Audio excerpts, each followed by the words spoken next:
How is everybody doing? Well, Are you really? Or are you just showing me thumbs? I am really fine. I have had a nice meal and your shirt is beautiful. Oh, thank you.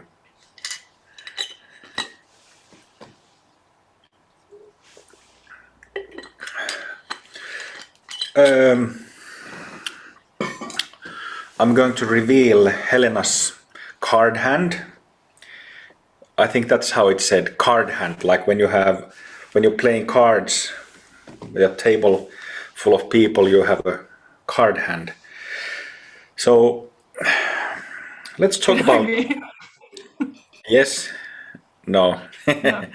So a few days ago, I posted in Sangha. I posted a little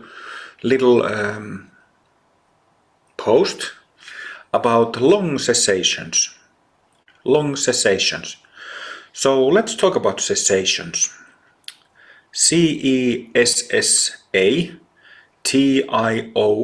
Cessation. What is cessation in Sanskrit? It's I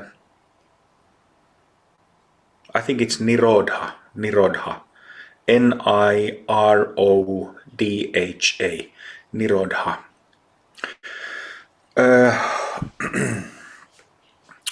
So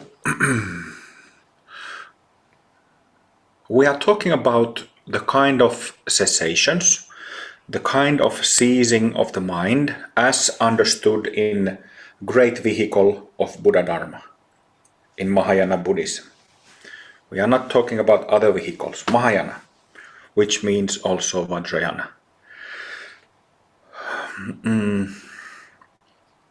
So there's nothing, in our Sangha it's really common to have little cessations. And when cessation happens, a Bhumi opens. So the reason why it's called cessation, it comes from the English word to cease, to stop. Cessation, ceasing of the mind, cessation of the mind. What it means is that during cessation, our whole selfing mechanism ceases to exist. It ceases to exist.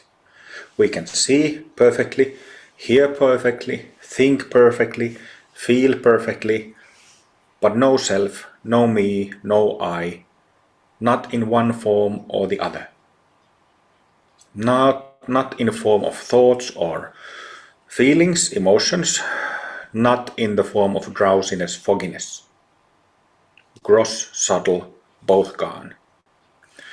So when a Bhumi opens, there is a short cessation, like a short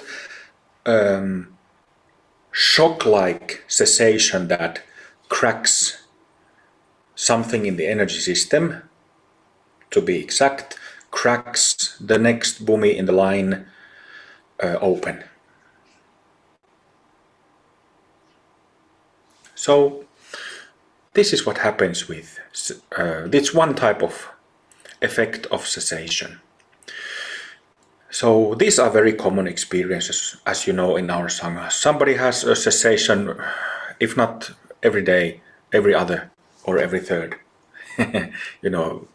You all know it from your first-hand experience.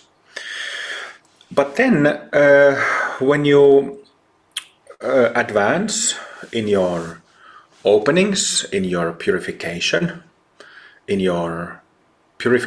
meaning perfecting of Bhumis, perfecting of these energetic layers of your subtle body,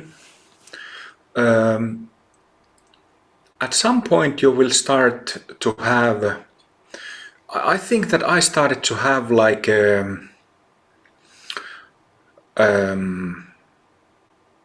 longer cessations, speaking about not couple of seconds or not 10 seconds, but let's say minutes, several minutes.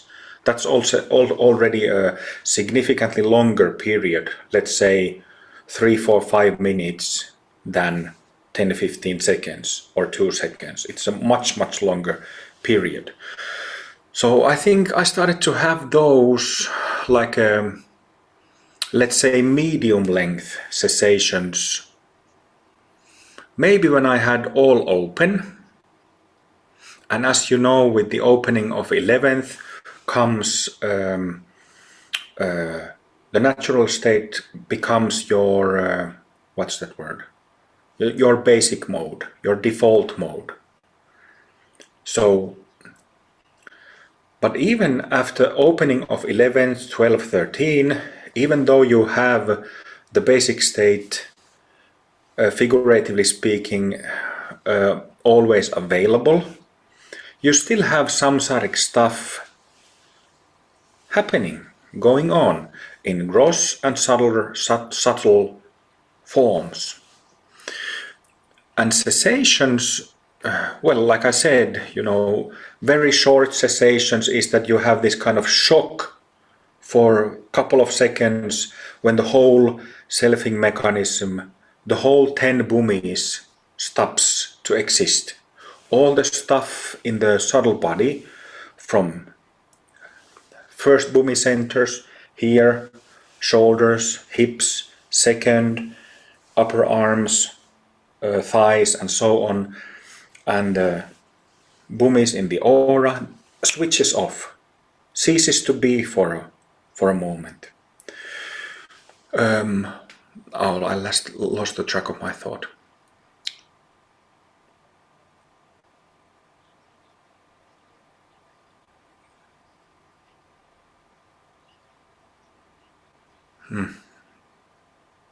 So yes, maybe I was just saying that very short, medium length, and then long.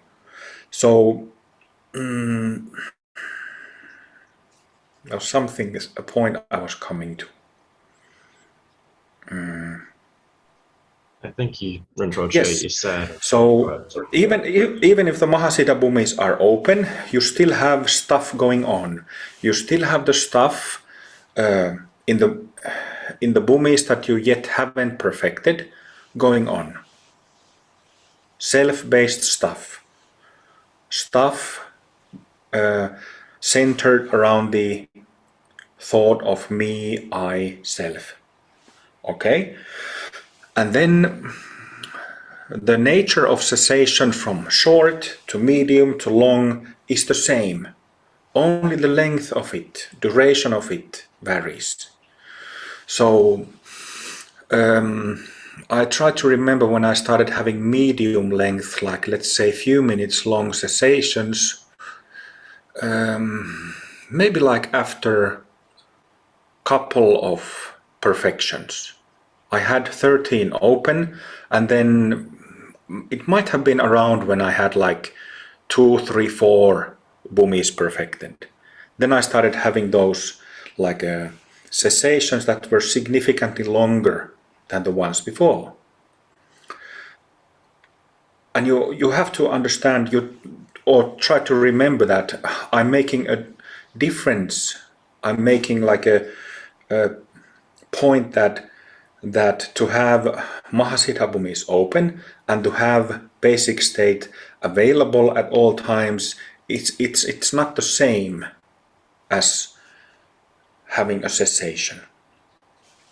So then maybe around the perfection of 6th, in my case, it became significantly longer. So now we were already talking about let's say cessations that were hours long, few hours maybe, 2, 3, 4, something like this, hours. So you can understand that that's a very dramatic leap from those medium length, few minutes cessations to few hours, a big difference. Already during few minutes of cessation you can kind of, well, the classic analogy that I often use is that imagine that you're in an empty room and you are living in that empty room and you don't know how the room looks like because it's dark. Oh, sorry, I'm talking about dark room, not empty room, dark room. Today my English is a bit lost. My apologies. So dark room, imagine living in a dark room and you're living there, but the lights have never been on. So you have no clue how the room looks like, what things are there, and so on. And suddenly the lights go on. And then they go off again. That's a short cessation. Like you had a moment to look around. Wow, I never saw this, you know. And then medium cessations, it lasts few minutes. Then you already have like a time to look into the details of it. Oh, I saw that and those during the short ones, but I didn't really look, didn't see that much details. Okay. Interesting. And then of course, when the lights are on, when cessation is on for a few hours, then it's kind of like you can lean backwards and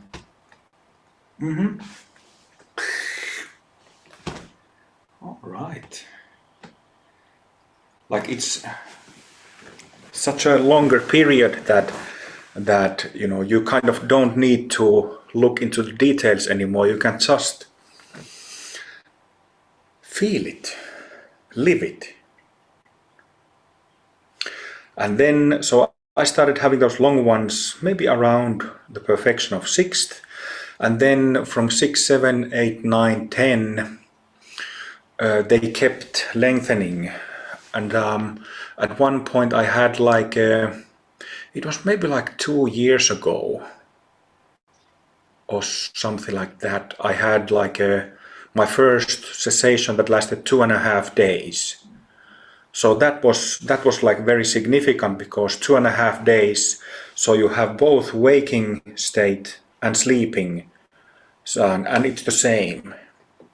And you wake up after night sleep completely fresh, no drowsiness, none, no fogginess, none, no period of kind of getting out of the sleep, no need to drink half a gallon of black coffee straight away, and none of that in waking state, no emotional reacting centered around the thought of I. Also during sleep, no nightmares, no sex fantasies, no weird dreams, just clear.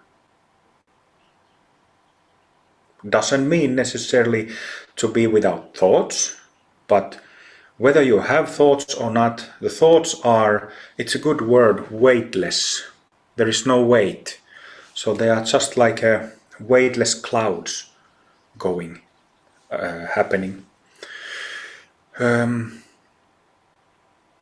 So yeah, I remember maybe 2 years ago, 2.5 days, and then it kept lengthening, like let's say like month from there. It was maybe next one was 3 days long or 4 days long, and then earlier this year I finished my purification process of the 10 Bhumis. So now all I have is cessation.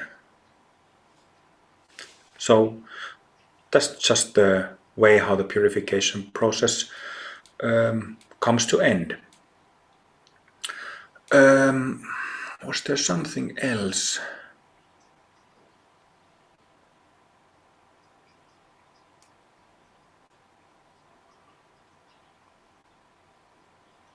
Something else that I wanted to say. I wanted to define it in the way how I've had those.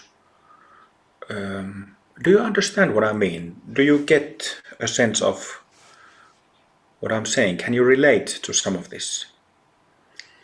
All right. And as you know, at the moment we have 3 other people, Sangha members in our Sangha, who has also, gone through the process. And in my case, it took quite a long time for reasons that I won't go into here, but it has taken significantly less time.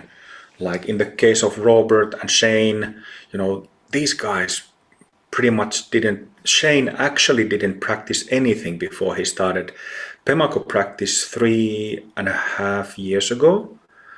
And he opened all his Bhumis in 2.5 months.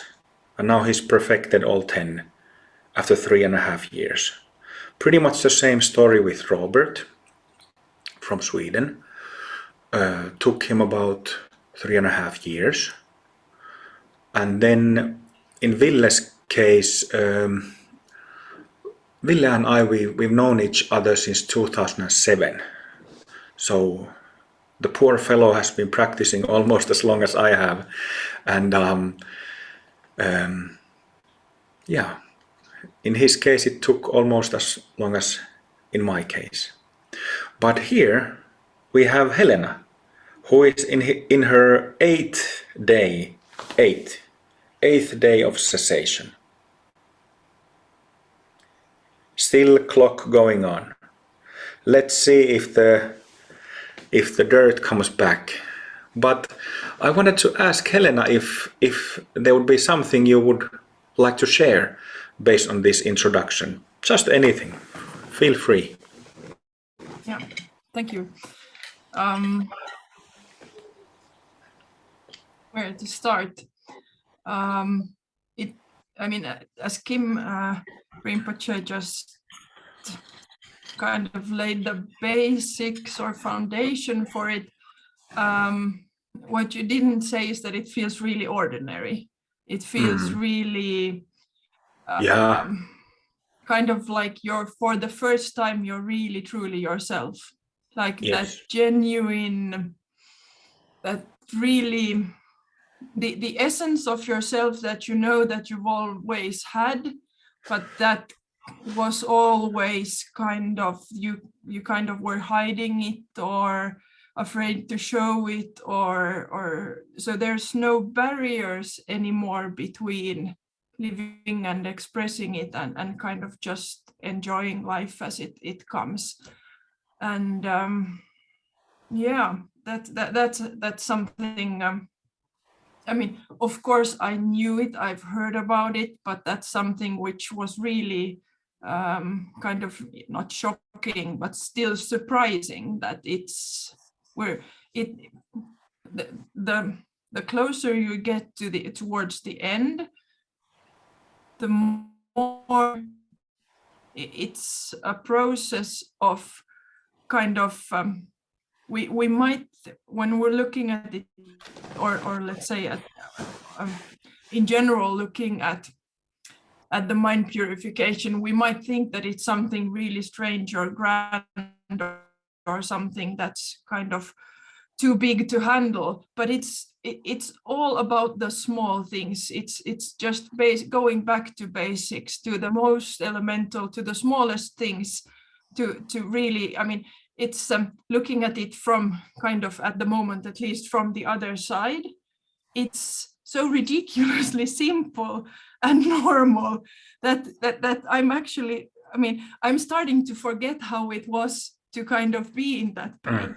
But the few weeks before this cessation started, I think I wrote in the Sangha that it's this kind of ping pong, from going from the clear then to those like selfing experiences. And I could really, I mean, I was a complete asshole towards my kids the last 2 weeks because I was so frustrated in not, I mean, I was like half the time I was like on the other side, and then I dropped back, and I mean, it was excruciating. It was as if I'd never even had an awakening experience, because you could, I mean, just that one little drop of poison in the whole container of water just fouls everything. So it and actually with the last thing that I was struggling with was that I wanted to get rid of all the pain and suffering. I mean, it wasn't for the sake of everybody else. It was just like, I want this shit to be over, like this final really super selfing. And I was like, okay, I mean, I was like really like day and night for 4 or 5 days, just like, fuck this shit. Sorry for my language, but I mean, it was really like, the emotion was so strong, and the clinging to the, I mean, I knew that it was like a one thin paper sheet between me not suffering and between me suffering. And I just, and it was just the bloody selfing which like raised its final dragon head.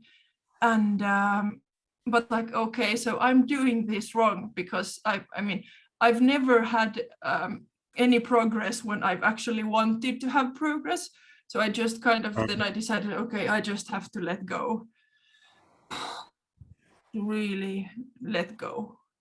And then I was like, okay, so what I've been doing when I've had some kind of tricky emotion or situation is not to focus on the emotion itself, but on the physical reaction of it. So you kind of get a distance to the emotion, because if you're looking at the emotion, you get really easily involved in it, and you can't put the distance between yourself and the emotion. So I kind of said, like, calm down, and then I scanned the body and aura and tried to find, like, okay, where can I find the tensions associated with this?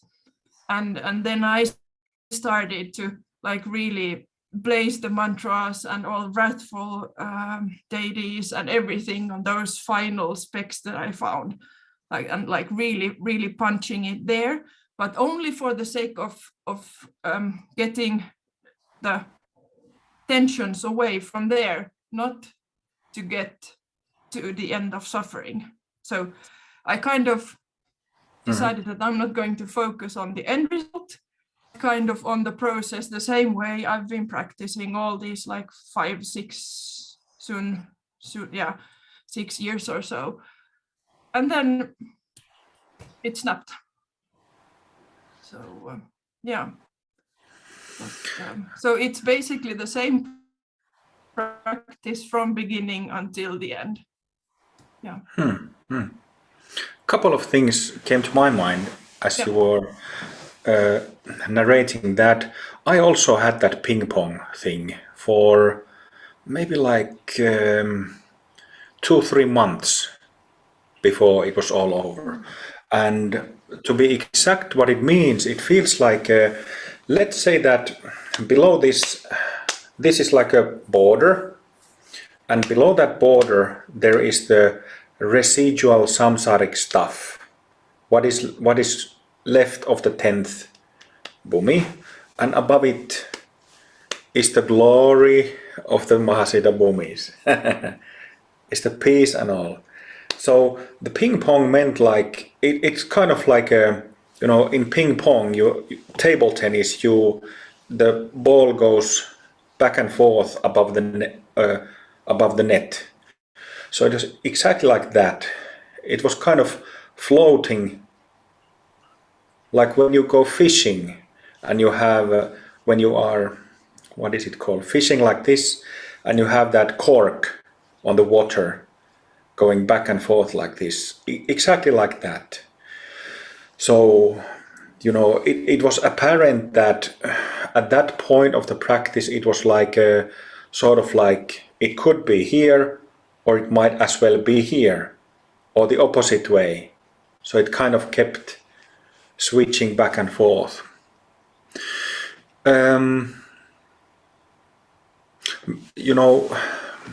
We have, based on your explanation, Helena, and then based on the explanations of Robert, Ville, and Shane, and myself, I can see little differences here and there, how it has been for each individual. And perhaps because, in my case, because I've been practicing for so long, for 18 years, 18 and a half now, why it was a little bit different. And here, Helena had that being an asshole mother close to her cessation that has now lasted for eight days. I would be surprised if it goes back, but let's see. Because she had like 2 weeks ago, she had a cessation of, what was the last one, 4 or 5 days? 5.5 days. 5.5, day and night. So that's very long, and I was surprised that it went back. But so let's see if this one lasts. But what was I gonna say? Yes. So to me, the last month and a half before the very last moment was, it felt like I could lift my feet up and just relax. I mean, I knew, I could sense that it was coming in short distance in the future. Now, I had also done divinations 2 or 3 times since 3 or 4 years ago the first time, and the divination said that it will happen in the spring of 21 in March on my birthday, and it did. So but my point was that for the previous 6 weeks I felt that I could just relax. I didn't feel the need to do much about it.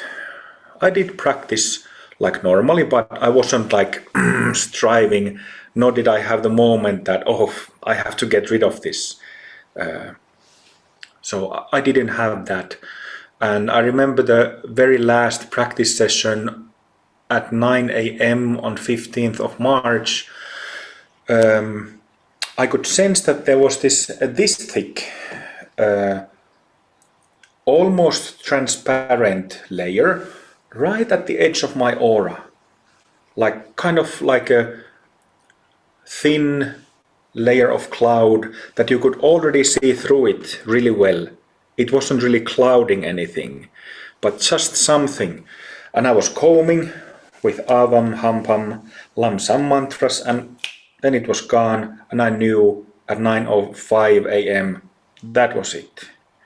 And then I took my cell phone and shot a little video like I have always done when I have had shifts. Helena, were you gonna continue? I don't know. I mean, if somebody wants to ask something, it's okay. How does it feel to be a Buddha? How does it feel to be a Buddha, Helena?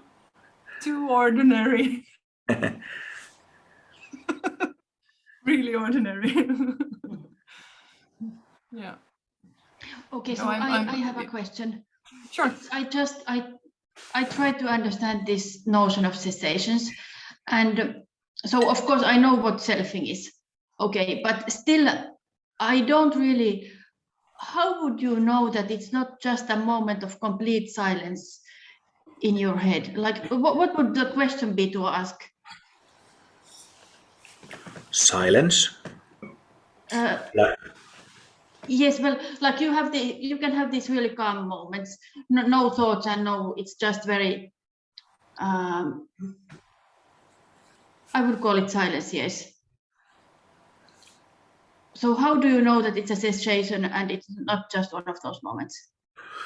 I think similar to your question, was it yesterday you were asking about being able to distinguish between Bhumis? And I said that continue the practice and pay attention. Try to pay attention to little differences. And you will, sooner or later. Your question is a bit like that how do you know? Well, how do you know when it's a cessation instead of, let's say, momentary calm or peace or thoughtlessness state? you know because you've gone through the journey. You have had those many openings and already many perfections, so you already know what is what. And it because it feels because of the duration factor and the experience during the cessation, that's how you know that it's like I said, you know, you can feel, you can think, you can act, you can talk, you can do everything normally, but the selfing mechanism, the oh yes, this is a good one. Contraction is gone. There is no contraction, and also if there is something that requires, let's say, dynamic activity, if you need to raise your voice, if you need to reprimand children, like I often have to reprimand my children, is reprimand the right word, like correct them, to raise my voice. Even if you have an argument or a fight, there is no heat in the body afterwards. To me, this was a big discovery that before, when I had an argument or was in a fight, there was this really uncomfortable hot heat in the body. And, you know, heat arises up in the body, so there was also like headache often. But this has been gone. The body stays cool. The uncomfortable heat doesn't come. So, and like I said,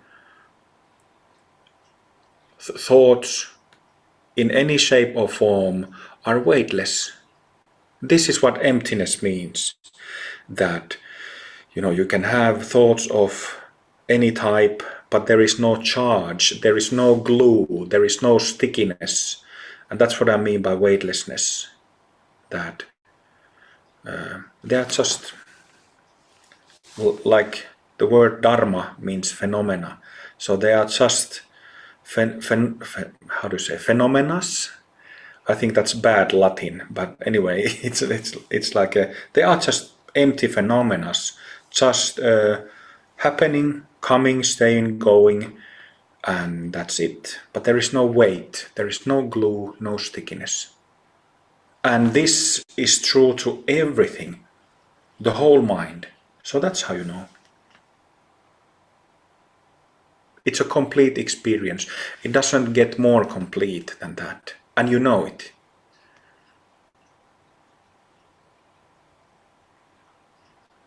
Is there a difference in the way you reprimand both to Helena and Kim when you're saying you still reprimand, there's no heat, but do you raise your voice and that, and specifically, I suppose, when you say, Kim, you said yesterday you were pissed off and you were angry with whatever, you know. Mm-hmm. Just a moment, I will send you a quote that I posted in Facebook a few days ago that struck at the core of this. Some of you might have seen it in Facebook. But yes, there is a difference in the way how I reprimand in my in the experience of being pissed off or angry. But yesterday I was talking about my pissed offness and anger in relation to my students being lazy and taking, kind of, in a way, taking my presence granted. And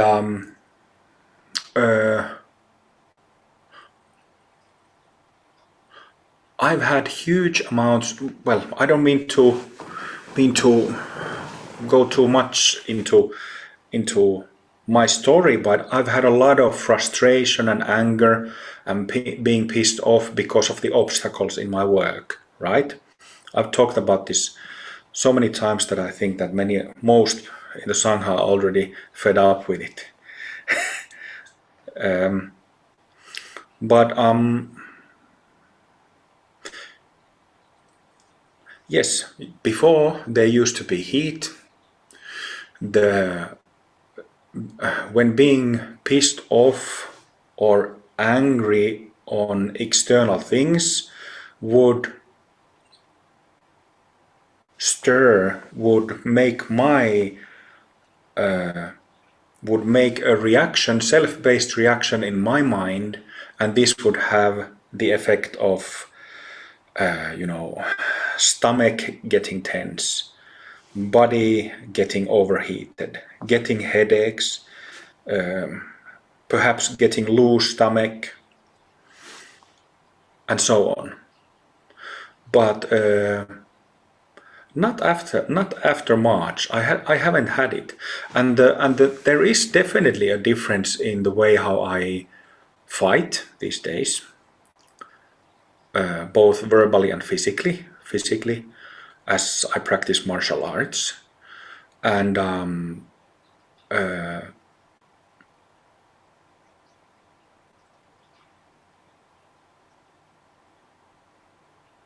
the ability to remain constructive doesn't disappear during arguments.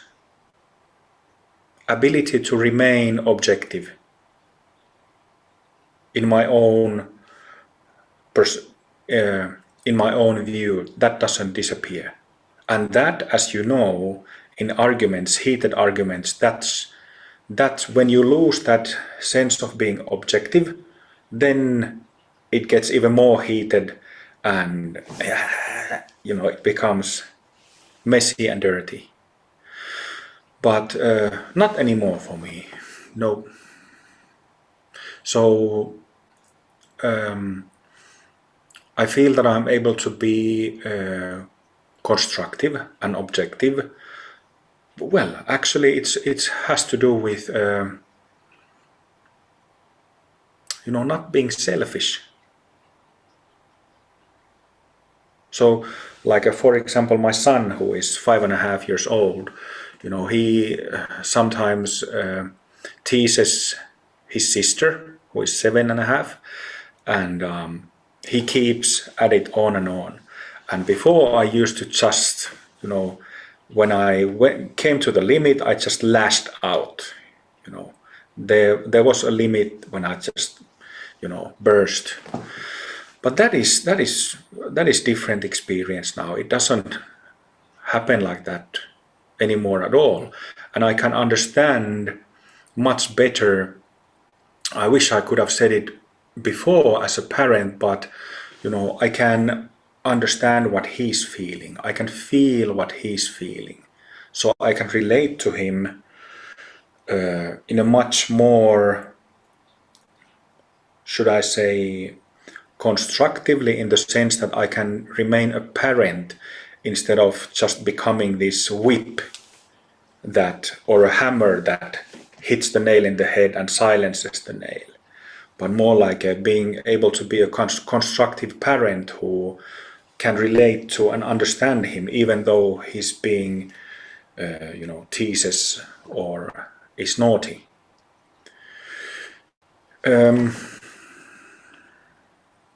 So I posted this in the chat window, this short quote from Sahaja Yogini Chinta, this ancient female master of Tantric Buddhism from Kashmir, because I was messaging about this quote with Ugi earlier this week, and I think it's a very, very exceptional quote.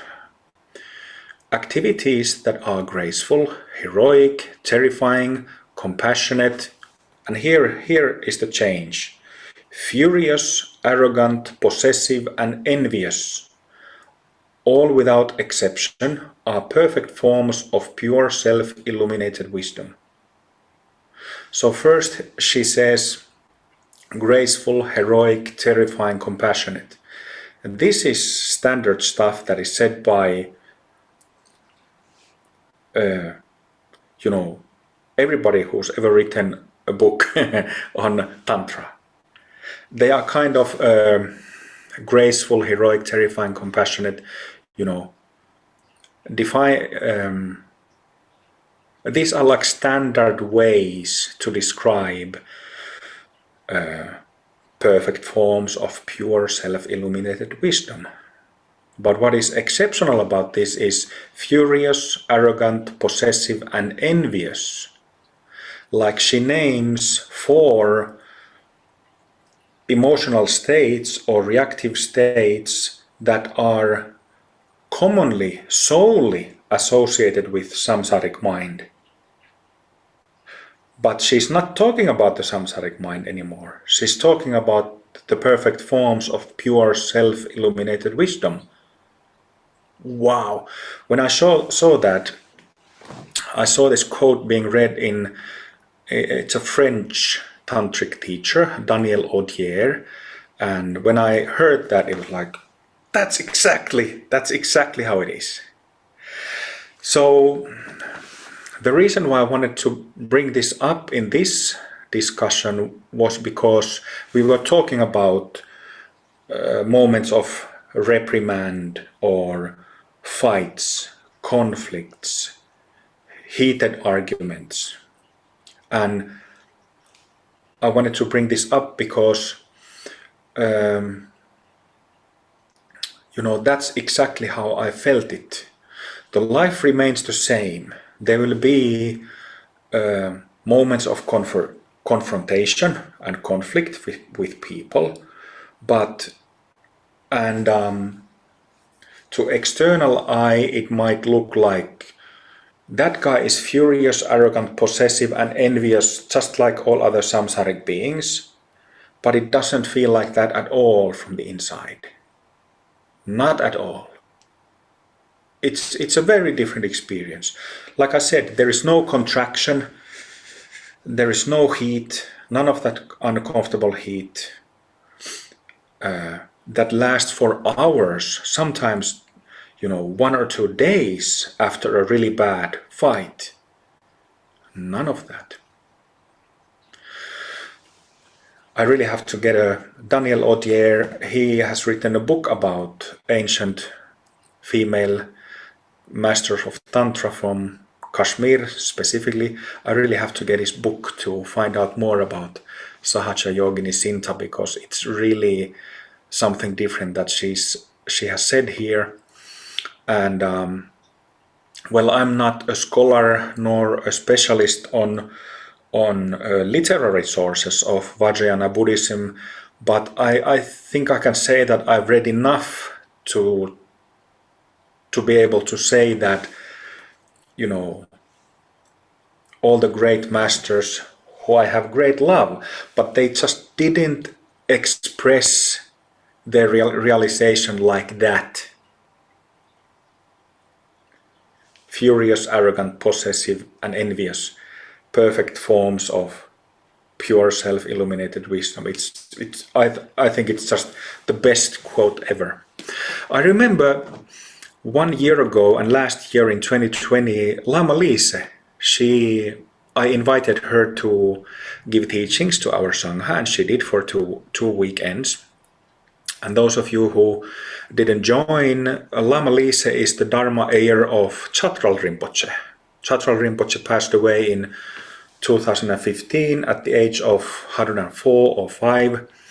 So highly aged and an attained Mahasiddha, and definitely, for a long time, the most highly regarded yogi of Nyingma school of Tibetan Buddhism. And I once asked Lise that, she spent 4.5 years as Dilgo Khyentse's assistant, and then something like 25 years as a close disciple of Chatral Rinpoche. And I asked her that, did she ever witness a moment when Dilgo Khyentse Rinpoche or Chatral Rinpoche expressed dynamic wrath, like I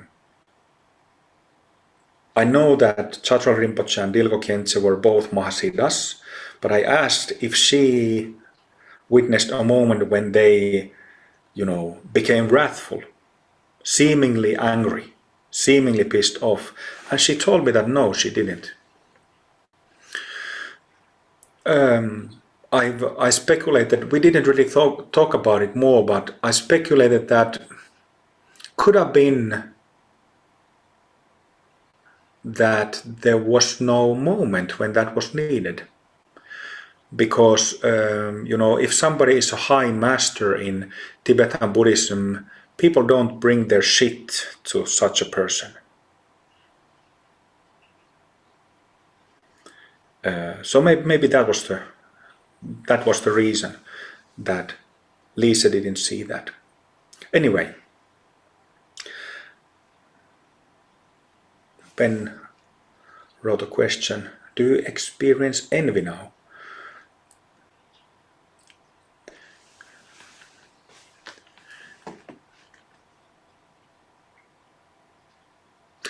Envy, I couldn't say that envy was, I was never an envious person. So envy was, I don't think it was, anyway, I don't think it was like an inner obstacle of mine, but maybe to kind of crystallize that question, do I experience any of the samsaric, like my Achilles heels? No.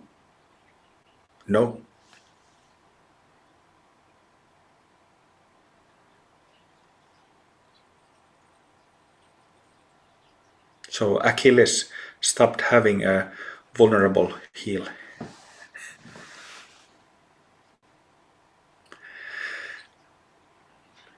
Is there anything Helena would like to add before a little practice? You covered the topic pretty well, but I can what you said about kind of remaining constructive, that it doesn't get into like arguments or disagreements, don't turn into this kind of power struggle, but you're able to kind of see the reasons behind why the other person reacts and acts in the way that put you in the argument. And then you can kind of constructively try to ease your way out from it. So, I mean, my son, he's a teenager, 13 and a half soon. So I get a fair share of practice there. But it doesn't turn into that like power struggle. So but you're able to remain like objective, as you said, Kim, and also kind of grounded, so that the emotions don't carry or whisk you away, but you're kind of staying present there and not like going somewhere with the emotions. Even if you can experience emotions, that's the thing, you're not blank, but it's just that there's nothing pulling or nothing, no heaviness or nothing like causing any friction in the emotions. No negative magnetism. Yeah. And something I could add to that is that during arguments, we can be involved in arguments if the other person is, has lost his or her center.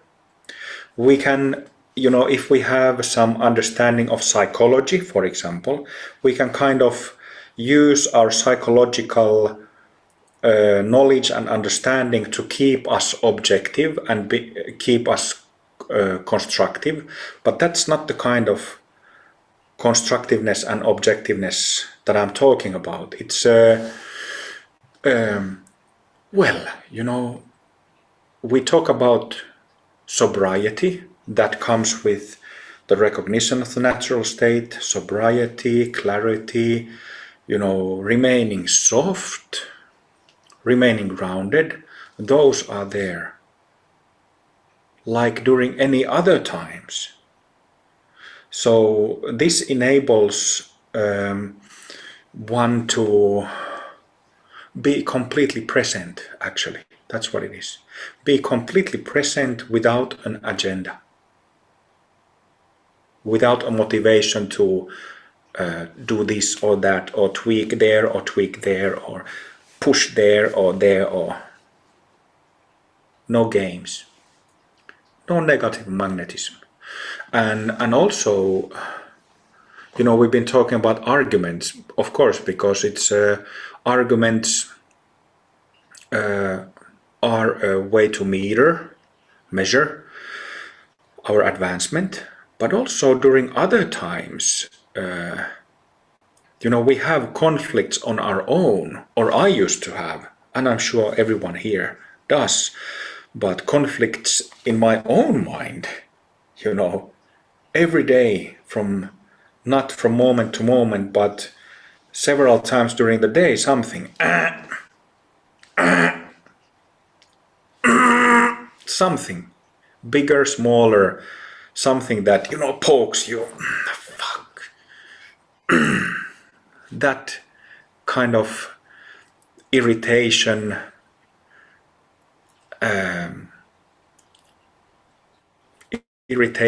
agitation, those kind of things.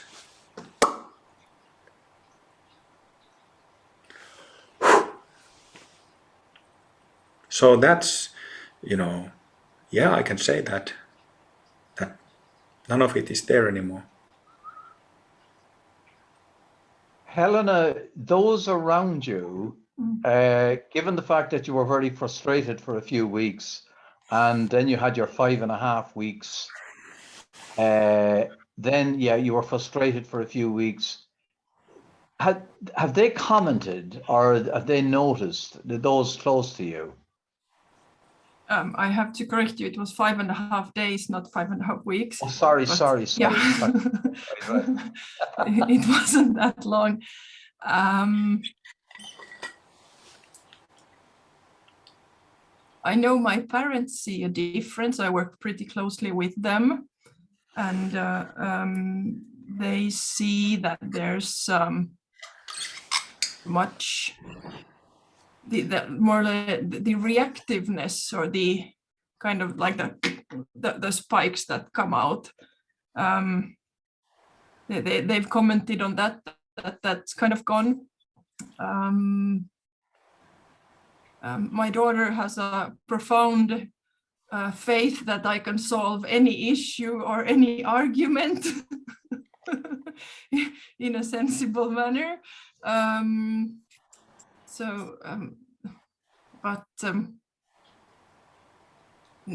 don't know. I mean, it's still pretty fresh.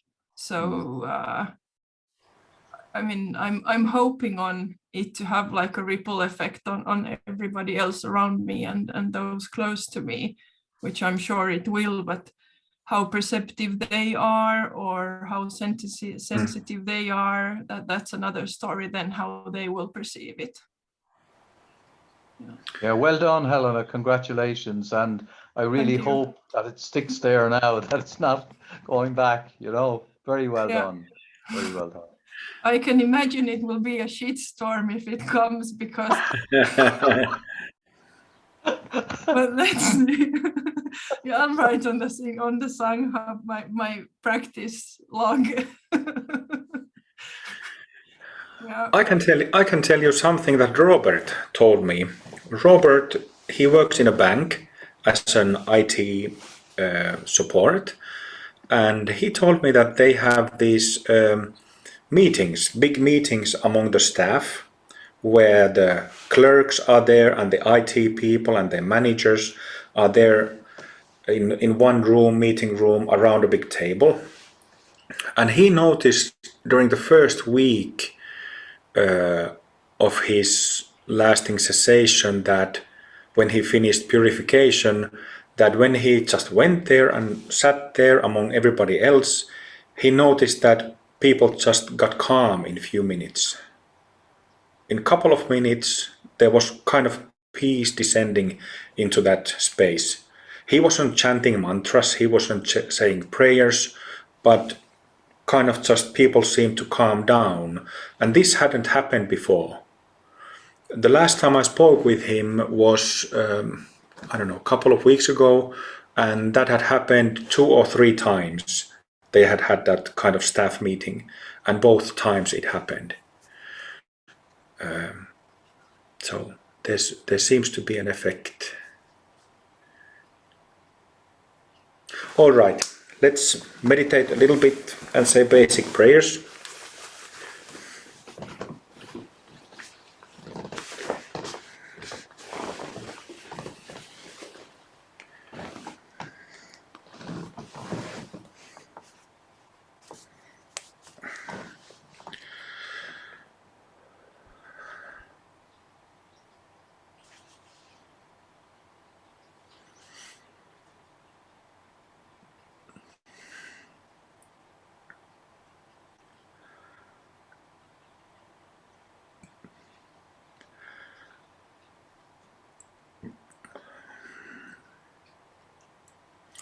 Wishing love and kindness, peace, clarity, and harmony to all beings. May all beings be happy and free.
James, can you lead, please?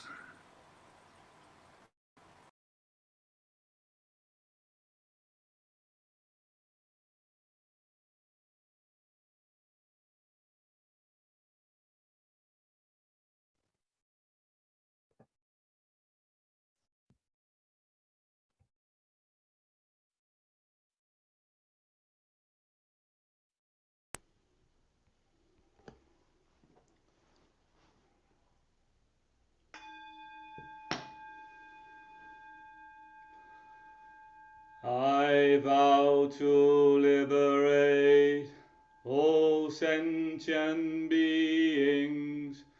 I vow to end all self-based confusion.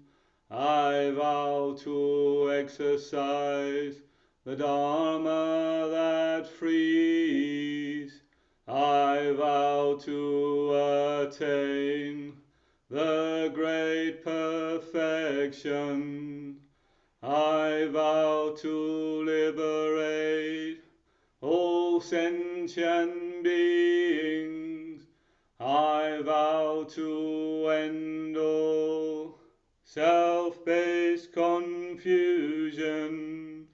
I vow to exercise the Dharma that frees. I vow to attain the great perfection. I vow to liberate all sentient beings. I vow to end all self-based confusion. I vow to exercise the Dharma that frees. I vow to attain the great perfection.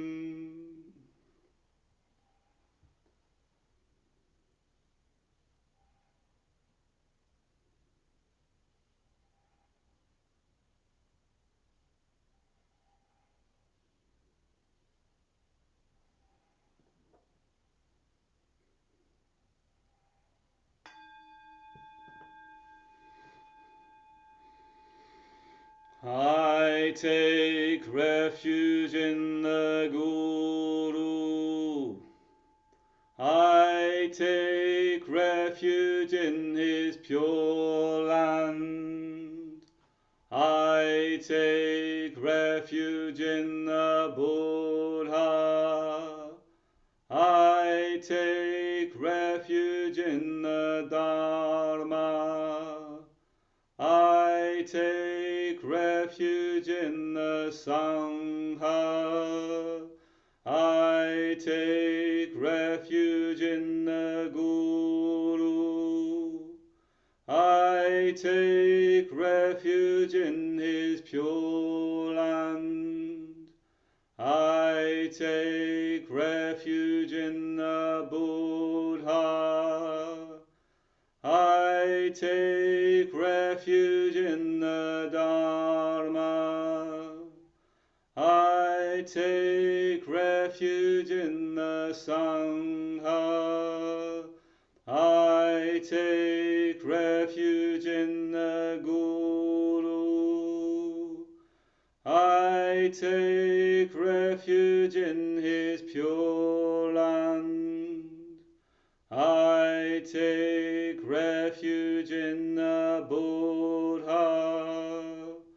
I take refuge in the Dharma. I take refuge in the Sangha.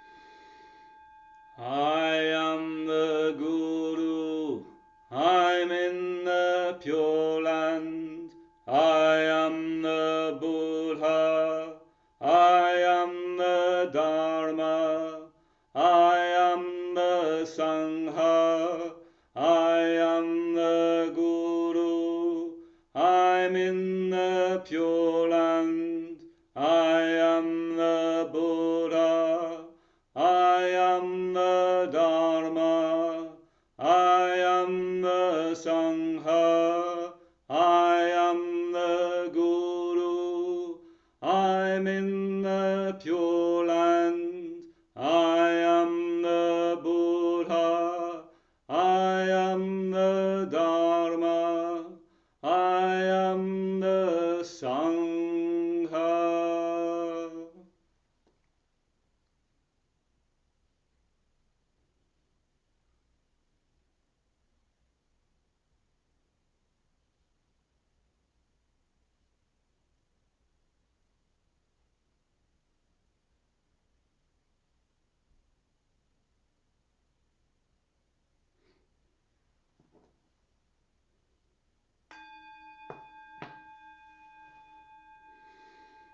May all beings be free.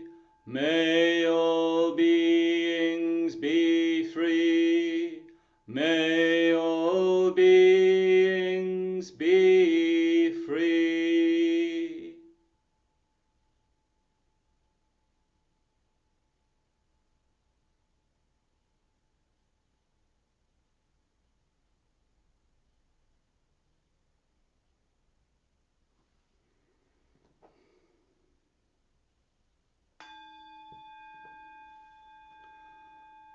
All beings are free. All beings are free. All beings are free.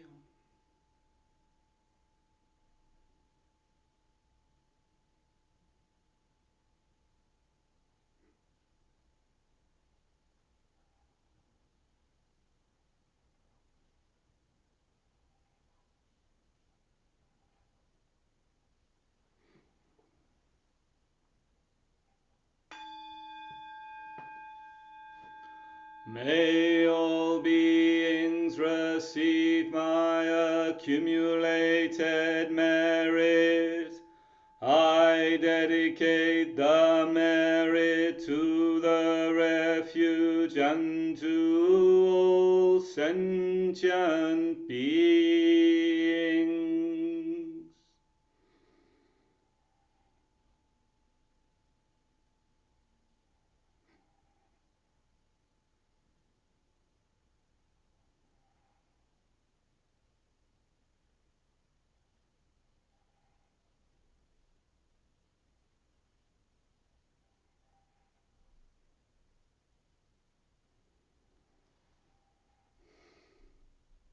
And ending with a bow.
How many people do we have for the retreat next month?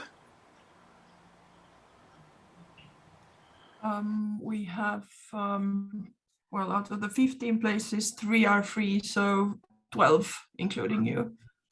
Did Manus confirm his place? Yes, there's a spot for him. Yeah. Oh, great, great. Yeah. Or well, what the message in the Sangha that because there was something with the vaccinations that if he has the time for the second one or something, so he reserved a place, but he hasn't confirmed it. So 10 or 11.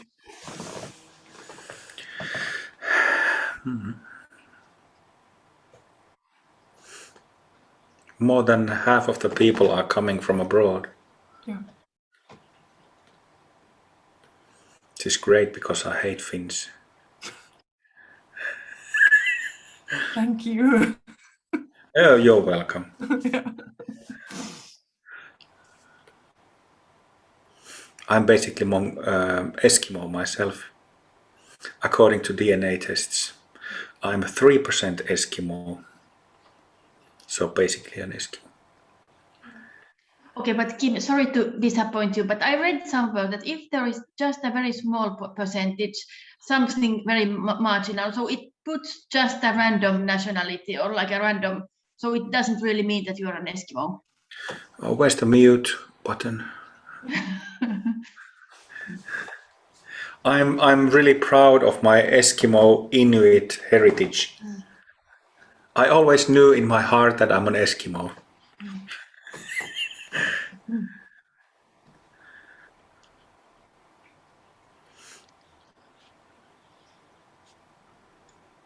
But I was actually just before we started this session looking at the schedule for the retreat. So the thought is that everybody can participate online as well. Yes. On all sessions. Yes. Yeah. Yeah. It's a little early, the morning session, like folks here, for example, living in Western Europe, but it's perfectly doable. It's nothing like, heck, in the monastery back in the day, the alarm clock went at 3:40. 3:40. So it's still, even if people from UK, Ireland, France, Germany join, start at what, 4 or 5, it's still lightweight compared to 3:40. It's a holiday. Basically holiday, yeah. What time is it starting at, Helena? Your time? 6 a.m. our time in the morning. That's the first session from 6 to 8.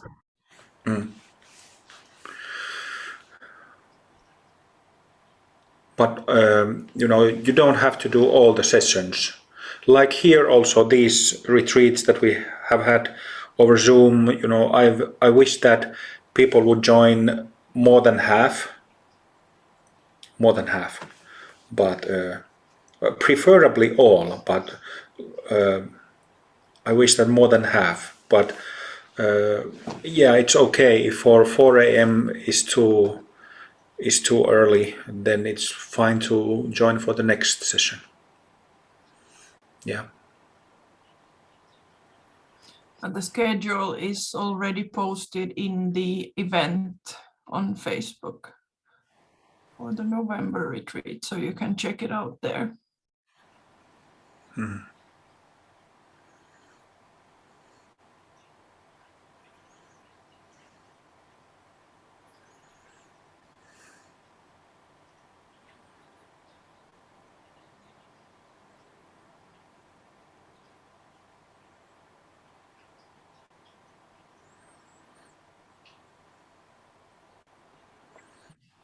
Will it all be in English?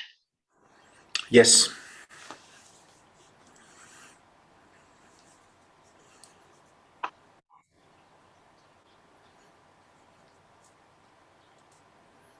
I don't remember when was the last retreat I taught in Finnish. It must have been years by now.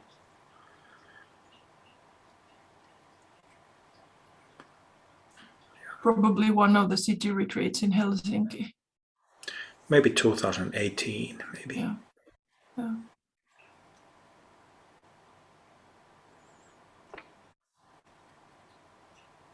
I just had a question about your headaches, Kim. Are they gone now? Headaches? Yeah, you used to complain that you've had headaches. Yes, migraines.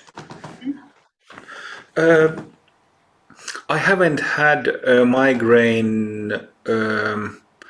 There was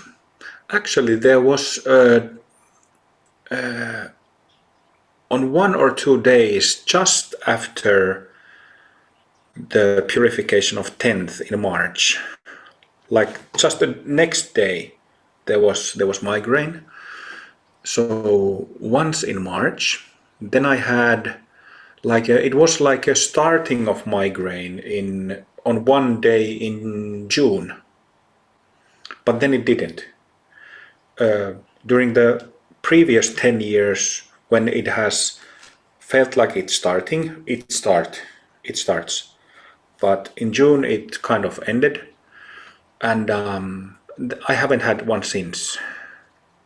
But with migraine, in my case, for the past 10 years, it's been, the gaps between the migraines have been getting longer and longer.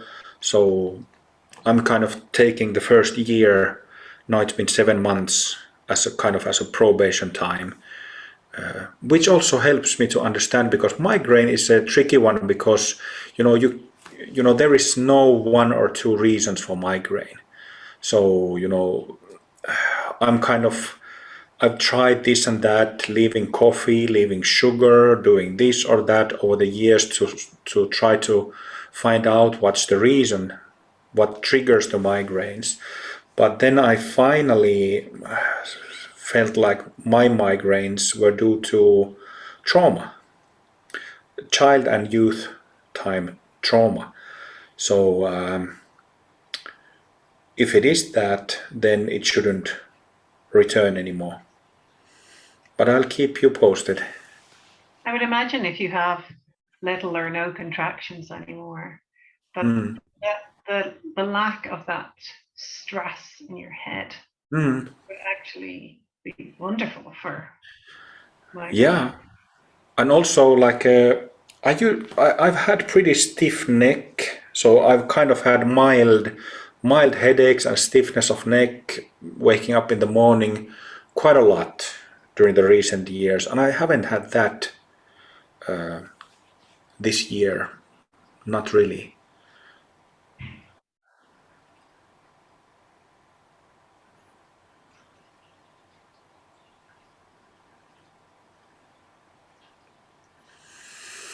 How was your second day?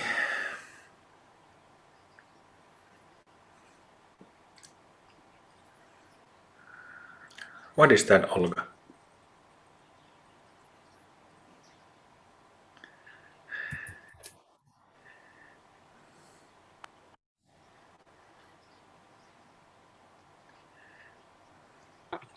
I think this day was quite exhausting for me, because too much energy in my body, and so many thoughts, selfing thoughts, and emotions, and memories, and so on and so on.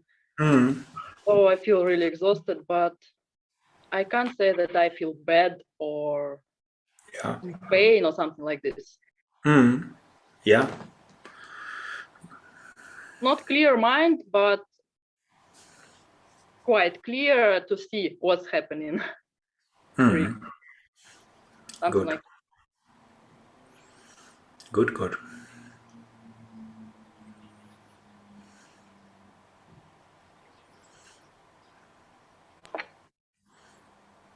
I just want to say, I haven't seen Maxine and Olga in so long. It's just lovely to see them.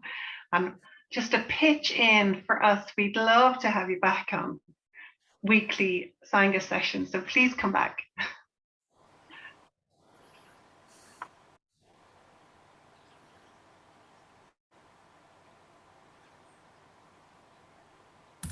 But really, why do you need us We were almost silent all the time, like all the time.